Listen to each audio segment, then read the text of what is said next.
And welcome back to Let's Play TerraFirmaCraft. On today's episode, we're going to be continuing with the ship a little bit, but I figured I'd start out by doing a little bit of metal technology stuff. So we've got these bronze ingots, and we've previously made bronze ingots, but I've been trying to work on the Bloomery.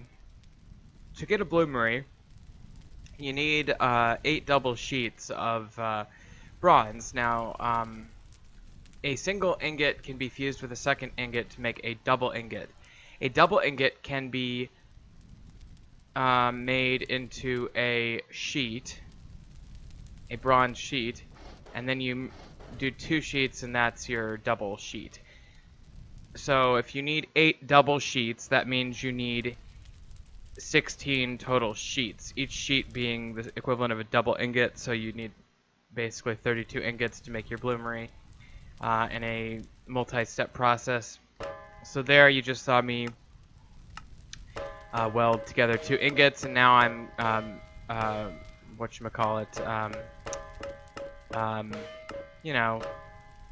forging it into a sheet, a single sheet, and then I would just take 2 of those puppies and weld those together for the double sheet. And actually I'm very close. I did a lot of this off camera. So I have a lot of single sheets up there, and I've got a few double sheets in my inventory here. You need 8 double sheets in total. You put them in the crafting grid like a furnace. And that's how you make a Bloomery. A Bloomery is the next step in your metal technology after you get through the Bronze Age here. It's a humongous step, really, in terms of technology. And skipping ahead here, I finished all of those, and yeah, we're ready to take that leap and go ahead and skip into the Iron Age. Now, I am going to make a couple extra ingot casts, so you should be doing this sort of as you go anyway. Just to kind of have those. You can never have too many, frankly. But you definitely want these when you start working with more difficult to create types of metal, whether that be a double sheet of any metal really, or frankly when we're talking about iron.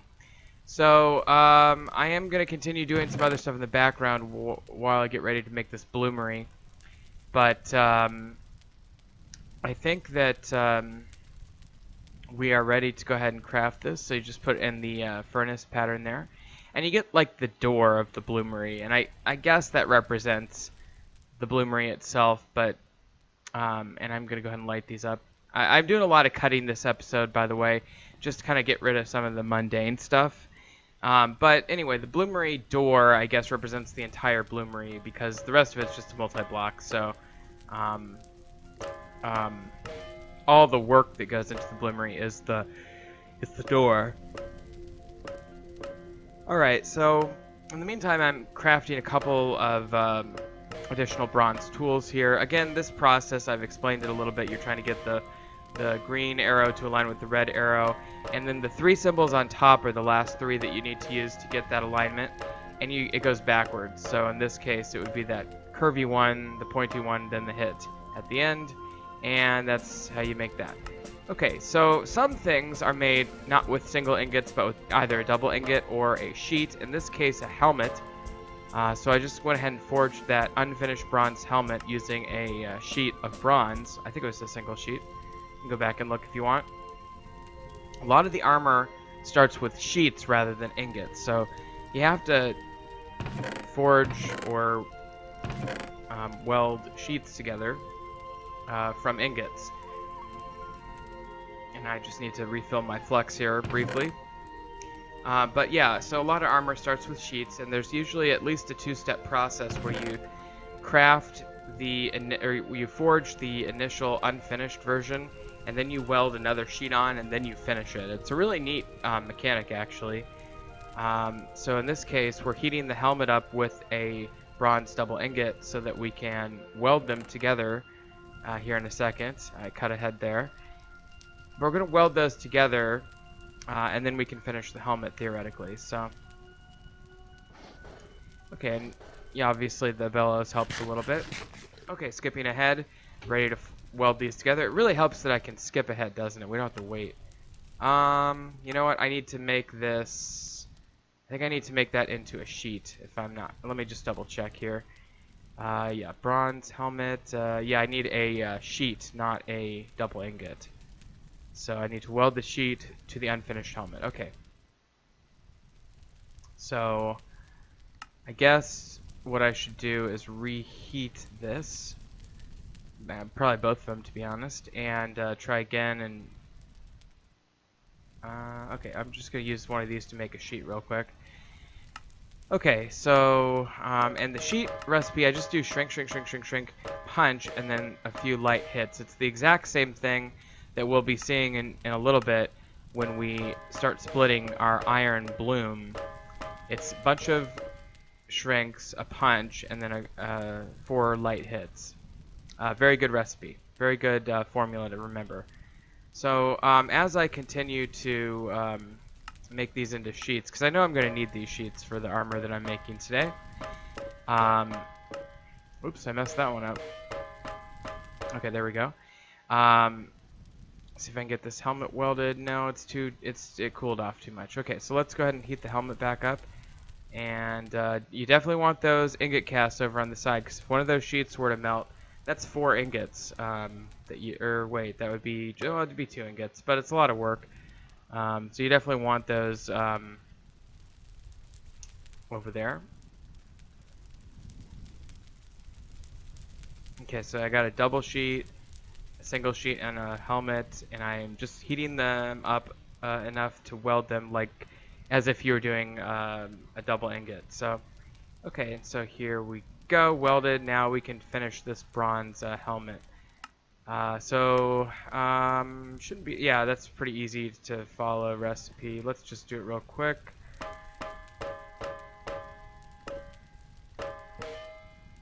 Almost. Okay, so just a little trial and error here. There we go. And now we have a bronze helmet, and that's awesome. Okay, so I guess I'll keep this going so I can make something out of this bronze double sheet since I've got it. But in the meantime, I'm going to go ahead and craft a armor stand over here so I can start putting my spare armor pieces on it. Armor stand is a very easy recipe. You'll need 3 planks, I believe, plus 4 lumber. Let's double check. Yes, 3 planks on the bottom with a T shape of lumber on top. And now we are good there. Okay, here we go. And there's Douglas for armor stand. That's the TerraFirmaCraft recipe. It's similar to the Minecraft vanilla recipe.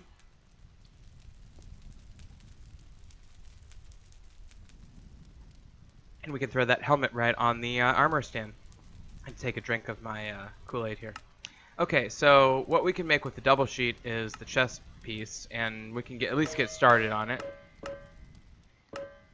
So we need to upset, hit, hit. Almost.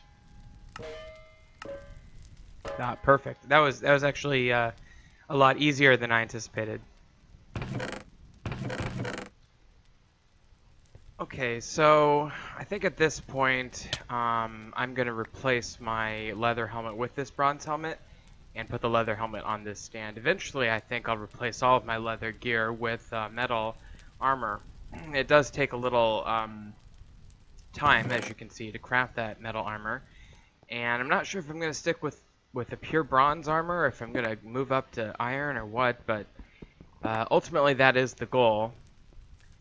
But yeah, let's go ahead and think about this Bloomery. And by the way, I do plan to work on the ship a little bit in today's episode, and maybe some other stuff. But mainly, my main goal is to get this Bloomery installed. So, okay.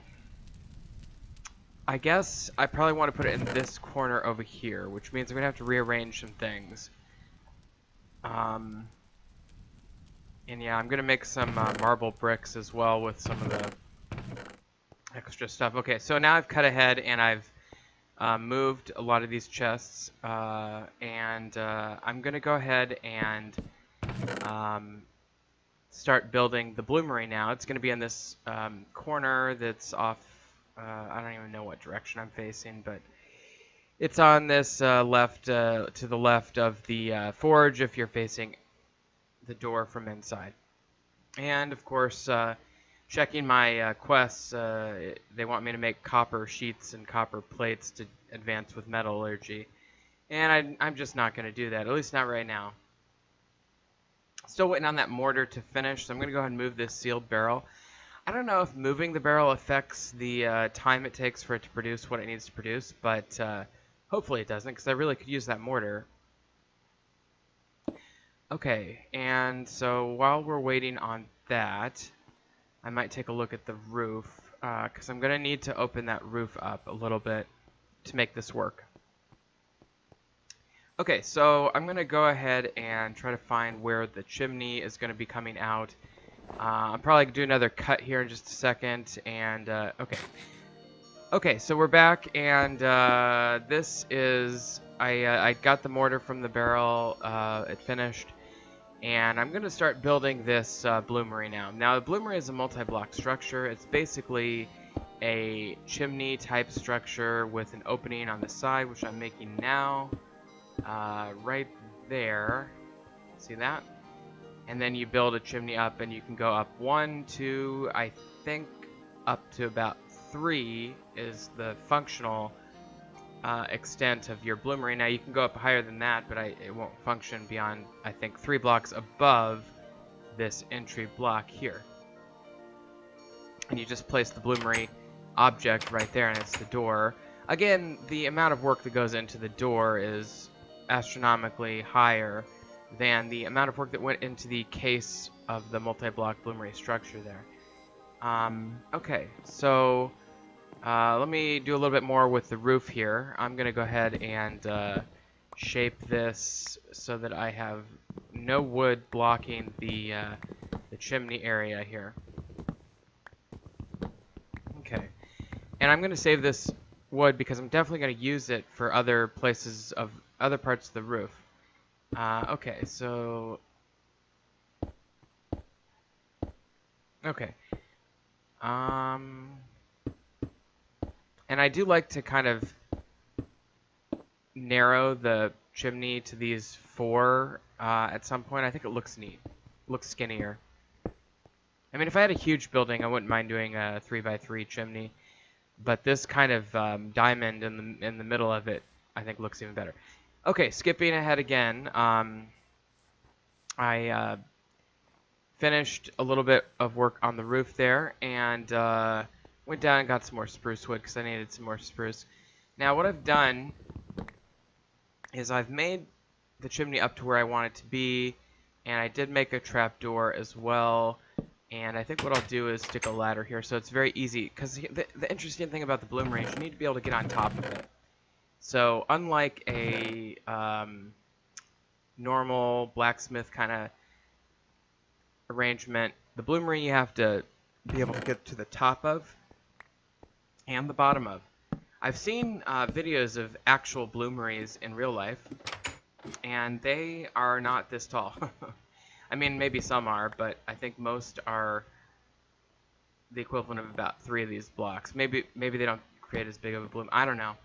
But the bloomery basically works by taking iron that is in rock, in an ore, with rock and iron in the same material, heats it up, the iron fragments melt and sort of combine and kind of come together, and then you simply work out. It's kind of like, well, gravity sorts out the materials over time, so that you get the rock material, I suppose, probably floats to the top, and the iron material probably comes more to the bottom, and then you work it with a hammer and a forge, and you try to pound out the non-iron material from the iron, and this gets you something called wrought iron, W-R-O-U-G-H-T. It is iron that is contaminated with stone particles or mineral particles that are not iron. And ultimately you would want to work the metal material until those rock fragments were gone. I could be wrong, but those rock fragments, they might be called slag. I could be wrong about that. I know slag comes up in steel making, because steel is essentially it's iron with carbon alloyed into it. The carbon comes from the charcoal, and so this method of making iron also has charcoal. So I mean, it's kind of hard to. That's why steel has always been such an interesting thing. It seems like steel is very similar to iron, but I guess the main thing that I can kind of gather, I'm not a chemist or anything. The main difference, I guess, is that the steel has worked out the slag so that the iron has coalesced with the carbon without having impurities in it. So it's just a higher quality material that's worked out a lot of the impurities and allows that carbon to really bind with the iron more so than this clumsy method here. Okay, we have a bit of a problem here. It looks like I did something wrong because I'm not getting my. Normally, this chimney would fill up with stuff. So I better check that. I'm gonna go back downstairs and see if I can see those things. You don't want to mess around with this too much, because if you screw up and you lose your iron, that's a big deal, because that's pretty valuable stuff. Okay, yeah, so it didn't form. I'm gonna have to figure out what I did wrong. I must have put a block in the wrong place here. Okay, so I'm back. I checked, and actually, I think I'm just gonna remake this from scratch. I just took out the entire corner there. So, you know, basically what you want to do in a situation where you find yourself struggling like this is just go back to the wiki and follow it to the letter. I think I actually realized just now what I did wrong here. I put the coal block one block below where I think it should have been. But yeah, basically the Bloomery is like a 3x3x3 with a hollow middle and a hollow one side. The corners can be hollow, but they don't have to be. Okay, so this is actually exactly what the wiki has, except for those two. I think there's the corners that are gone. So I went ahead and filled it in just like I had it before, but the main difference was I had the coal block one block too low last time, and this time we're gonna put it. I'll show you what I mean. So this block here is where I put the coal last time, but now I put a block there. So if I were to remove that and use coal instead, that's what I did wrong. So you can usually figure this, so that, you know, right there, you can usually figure this stuff out. I'm going to replace that though and make sure we have everything we need, and then I'm going to put the coal block here right above where I had it last time, and that should function. But let me just, before I get too crazy with the design, let me just test it out and make sure it's going to work. So again, you want to make sure your Bloomery, if you want a full Bloomery, you want to make sure it's 3 blocks above the door. Each block is 8 units of iron that can be processed, and you want to process as much as possible because it does take a while. So I highly recommend never having a non-full-size Bloomery. And then you light it. So again, the process here: build the multi-block, use the wiki, 3x3x3 on the bottom, add 2 layers on top of that, hollow middle, hollow chimney above the middle block. They have to be air blocks, and then you put charcoal in that hollow bottom block by shift right clicking it in until you have a whole charcoal block. Then you throw 8 ore and 8 charcoal per layer above the door that you have. If you have all 3 layers, you want to throw 24 of each in. Sometimes you want to throw an extra charcoal in just in case. I don't know if that's I've always done that, and I've heard other people do that. I think there's some mechanic where the charcoal can, sometimes you need more charcoal than ore or something. I don't really understand it, but yeah, that's the basic process. Then you light it with a stick, or with a fire starter. You just go out and you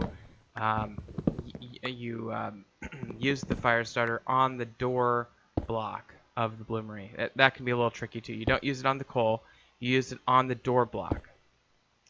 Okay, so now what I'm doing is I'm just kind of augmenting what I've done. Functionally speaking, I've got the blocks functioning, and now I just want to design it so it's aesthetically pleasing. Okay, so with the chimney here, I'm just doing a little bit more detail work now. Earlier I was experimenting with putting some of these planks in, or I guess they're timber, so as to prevent myself from falling down the chimney, which is a very real possibility. It's a nice thing about TerraFirmaCraft in these timber blocks, so that you can sort of customize them. Okay, and I'm also cutting ahead here to do a little work on the roof. This is actually in the inside of the blacksmith shop, and this is a little walkway that I'm going to leave in. I'm probably going to build a second story all the way through at some point, but for now, this is a good start. I'll put a door here, and maybe I'll connect it up with something else. I don't know. I like to build organically, meaning I like to not necessarily plan every little thing out. I just like to build, build what seems natural. And so, if I leave that the way it is, I think that'll be good. Okay, so I'm pretty satisfied with this setup for the most part, and eventually this bloom is going to be ready, so we'll start working on some iron. I guess I'll just use up the rest of those ladders real quick. One thing I do need to do is expand this forge with more basalt blocks. Okay, so I cut ahead again, and I'm going to go take a look at the ship. I just love this build. I don't know about from your perspective, having only observed me build it, but I just love it. I think it looks great. I think it's going to look great when I get all the sails and everything on it. It's, it's a 3-mast ship, and I can't climb up that ladder anymore because that ice is melted, so I'm going to have to find another way to get on the ship. But, I have done so much, research into old wooden sailing ships because of this build, and I just love it. So, frankly, a ship this size would not necessarily have 3 masts. A lot of ships this size would have only had 2 masts, and you would call that a brig. I think would be one type that would have 2 masts, or maybe a snow.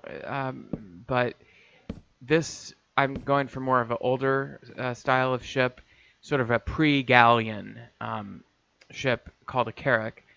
And Carracks did typically have 3 sails, although I could see the argument for only needing 2, 3 masts. So the 3 masts are the foremast, the main mast, and the mizzen mast right back there. And I put these in, I think I cut out the part where I actually slotted them in from the top. It was easy. I just kind of eyeballed a place that looked good for them based on drawings and things and online sources. But what I thought I'd do today on today's exciting episode was just a little detail work on the ship and working on integrating the masts below deck. That's going to be a huge challenge because when I built the lower decks, I did not plan on the masts coming down. So I'm going to have to figure out how to deal with that. Like this one here, I just kind of plopped it down. It's not even really firmly attached to the deck of the first deck here, not to say nothing of the lower deck, or certainly of deck 3, which deck 3 doesn't even go down all the way on the front of the ship here. The front of the ship is really just 2 decks, not until we get to the galley where there's a full deck below this. So the main mast is probably going to come through the galley somehow, and the mizzen mast is probably going to come through the back of the ship, maybe by the officers' quarters here somewhere. And that seems about right. Yeah, so this is the mizzen mast. And I think I went ahead and installed that off camera as well. I can't remember exactly which order I do things in sometimes, but in order to make room for the mizzen mast, I actually had to... the first mate's quarters is left intact, and the ship's office is still left intact. But I had to... Oh, there's some enemies. I had to modify the officer's quarters a little bit and make them slightly smaller. I mean, considering that they have their own room, it's still pretty luxurious for a ship like this. The captain's quarters is actually the real big room that I almost feel guilty about how big it is. But there's some accuracy to, well, I don't know. Kind of depends on what source you're looking at. If you think about Captain Hook's office or cabin and his ship, he had a brig, so a 2-mast ship, about the same length and size though, and his was pretty darn big. Okay, so I'm gonna have to put this mast coming down through here. It looks, well, actually no. What I'm doing here is I needed a way to transport objects through the floor down to the hold. Now a lot of ships have a big, system rigged up to accommodate hoisting things down to the hold. I'm just gonna go with a one by one hole, which is big enough for any object currently sitting in the hold to fit through. I'm pretty pleased. I actually really like the aesthetic of this provisions hold.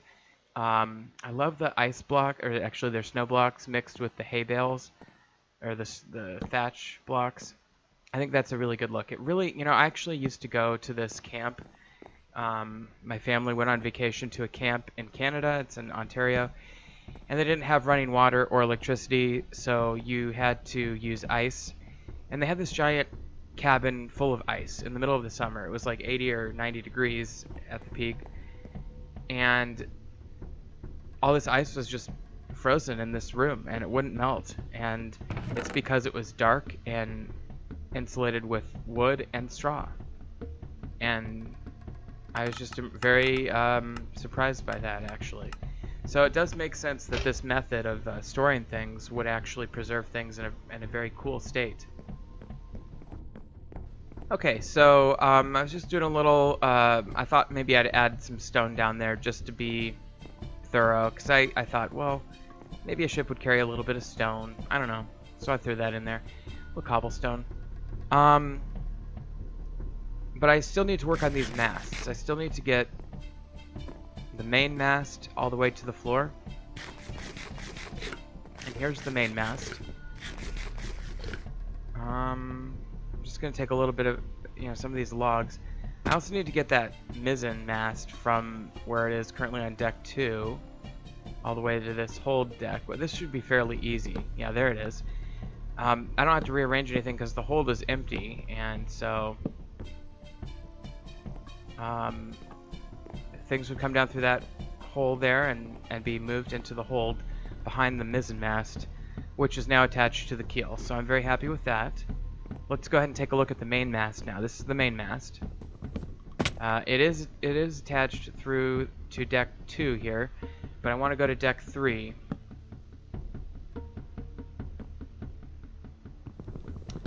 And so I'm going to have to rearrange some things, it looks like. Okay, so I went ahead and added the foremast here through the hold. Or is that the main? That's the main mast, I'm sorry, through the hold. And I had to rearrange some objects, like a couple of those barrels, but it works because, one side was left the same, and then there's the main mast that comes down. And then I made an opening on the left side so you can walk around it. No big deal. Now this one I'm worried about. This is the foremast, and the foremast is tricky because it's going to be cutting right through the forecastle and the kitchen area. But I would like it to attach to the keel, just like the other 2 masts are now attached to the keel. Okay, so what I had to do here, cutting ahead, was I had to change where the stairs were. So the stairs are going to come down around the right and then loop around in a counterclockwise fashion around the mast. So I used the plank up above there.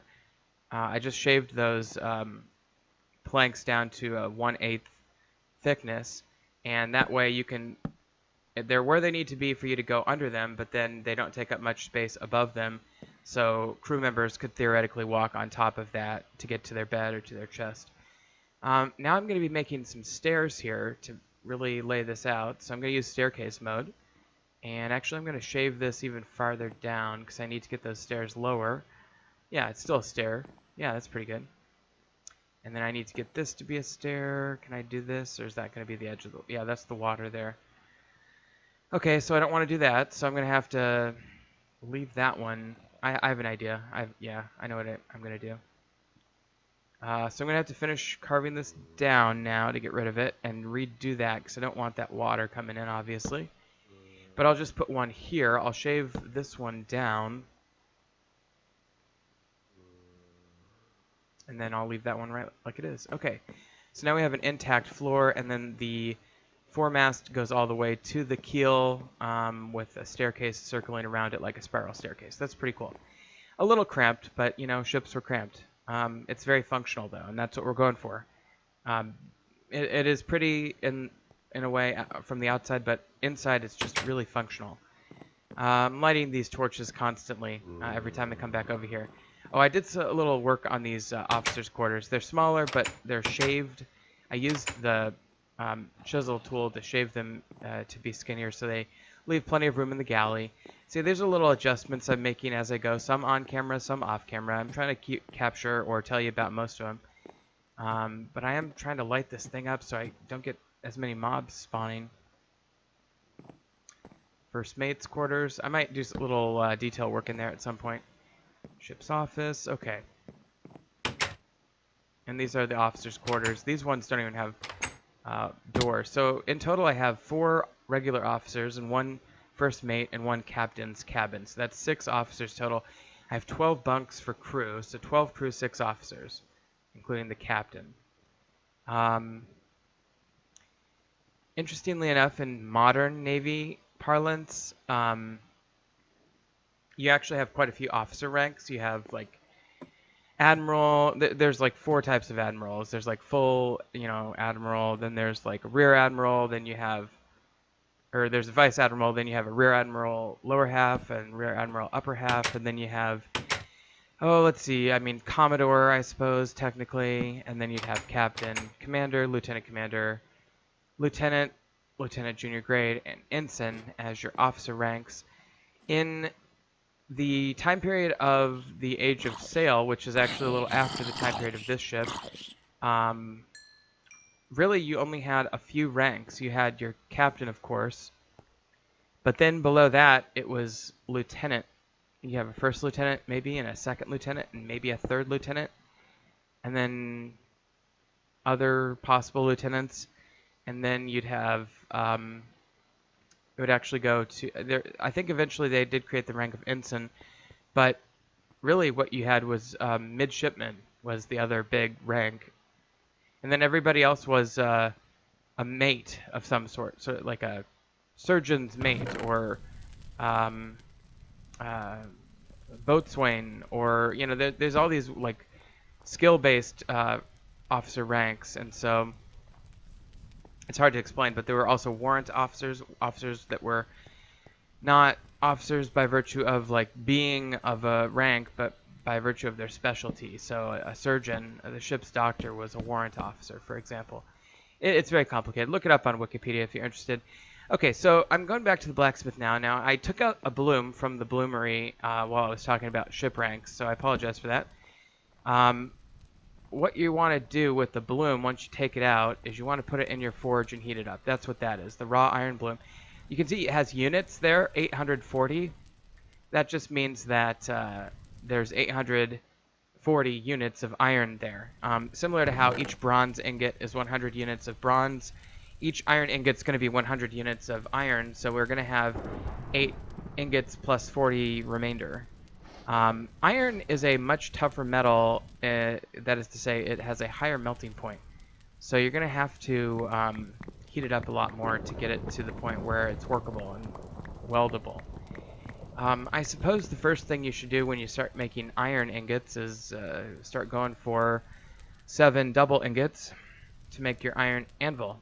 It takes a total of 14 iron ingots. which you would need 2 full blooms basically to have, and then you have a couple extra. And by the way, iron is great because you can start making things like shears and stuff, so it's a much more versatile place in the game to be. Okay, so you have to work that bloom once, and then what you do is you have to split it after you work it. Again, this is the process of pounding out impurities in the ore.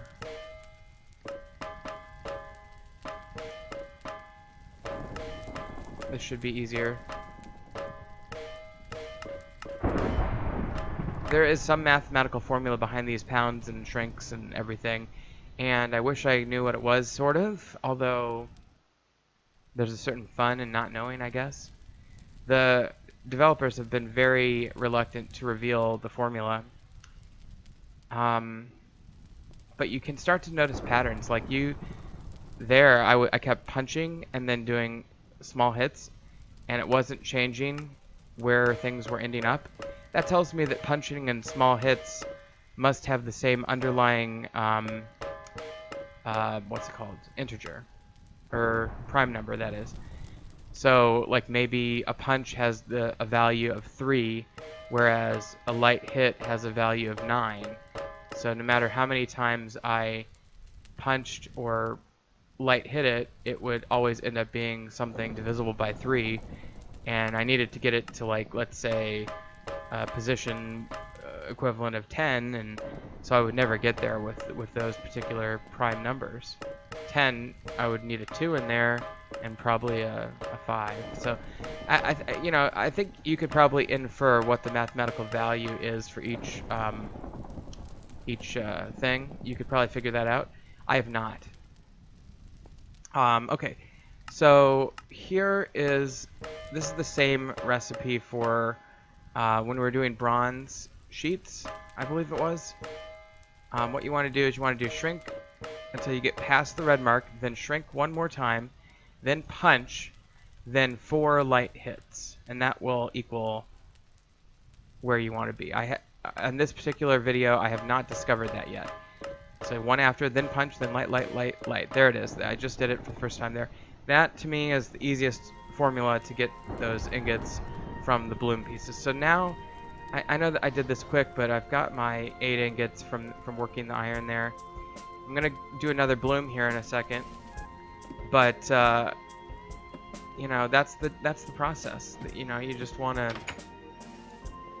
Again, the process is you put 8 charcoal down here, you shift right click it in. I'm going to grab some extra charcoal here. Okay, so you shift click it in until you have a full block. Then you go up and you throw, in my case, 24 each of charcoal and metal into this tunnel. Ooh, this custom timber over here, it looks like it's blocking it. I have to modify that again, it looks like. Yeah, it's not going to go. Okay, so I'll get rid of that. I'll just do something else, I guess.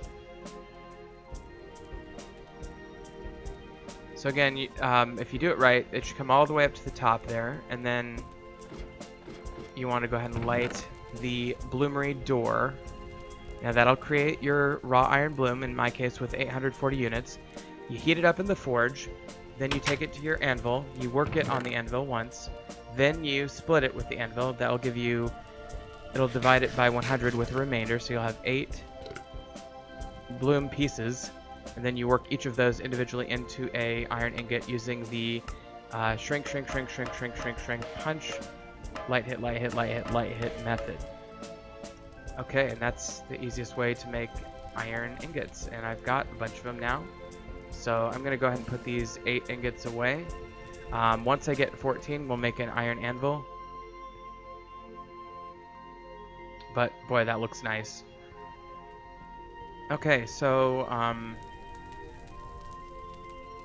yeah, I'm actually very happy. So I think I'm going to wind down here. I'm just going to finish up by recreating my little safety bar here.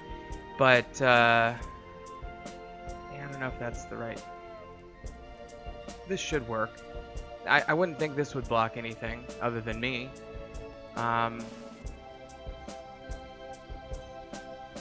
Yeah, I get, well, or to be on the safe side, why don't we just do the same thing more or less over here? We'll just do 4 like that. That I can still fit in there, and I'm pretty sure I can still throw in. So that should be fine. Okay, so that's going to do it for today's episode. If you've been watching, thank you very much. And we'll see you next time on Let's Play TerraFirmaCraft.